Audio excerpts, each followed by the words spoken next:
Rajasthan Royals IPL 2025 వేలానికి ముందు 6 ఆటగాళ్లను retain చేసుకోవడంతో వేలం సమయంలో తక్కువ బడ్జెట్ తో రంగంలోకి దిగాల్సి వచ్చింది. ఈ పరిస్థితి కొంతమంది నాసిరకం ఆటగాళ్లను ఎంపిక చేయడానికి దారి తీసింది. జట్టును కొంతమంది మంచి ఆటగాళ్లతో నింపిన జట్టు ఇప్పటికీ కొన్ని ప్రధాన బలహీనతలతో ఉంది. అవేంటో చూద్దాం. నెంబర్ 1, బ్యాటింగ్ లో బ్యాకప్.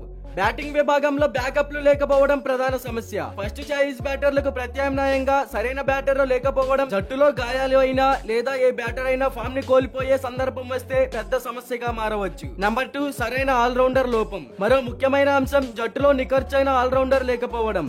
ఆల్రౌండర్ల విలువ కొంత తగ్గినా జట్టును సమతుల్యం చేయగల ఆటగాళ్ల కొరత స్పష్టంగా కనిపిస్తోంది. నెంబర్ 3, గాయాల బారిన పడే అవకాశం ఉన్న విదేశీ బౌలర్లు. విదేశీ బౌలర్ల విషయంలో జోఫ్రా ఆర్చర్, వనిందు అసరంగా ఇద్దరు అద్భుతమైన ప్రతిభ కలిగిన వారైనా గాయాల సమస్యలతో వీరు ఎప్పుడైనా అందుబాటులో ఉండకపోవచ్చు. వీరి గైర్హాజరీ జట్టు బౌలింగ్ ను బలహీనపరుస్తుంది. ఈ 3 ప్రధాన సమస్యలను రాజస్థాన్ రాయల్స్ పరిష్కరించగలిగితేనే వారు ఈ సీజన్ లో విజయవంతం అవుతారు. మరి దీనిపై ఫ్యాన్స్ గా మీరేమంటారో కామెంట్ చేయండి. ఇలాంటి ఐపీఎల్ అప్డేట్స్ కోసం మన ఛానల్ ని సబ్స్క్రైబ్ చేసుకోండి. అలాగే ప్రక్కనే ఉన్న గంట సింబల్ యాక్టివేట్ చేసుకోండి. Thank you for watching.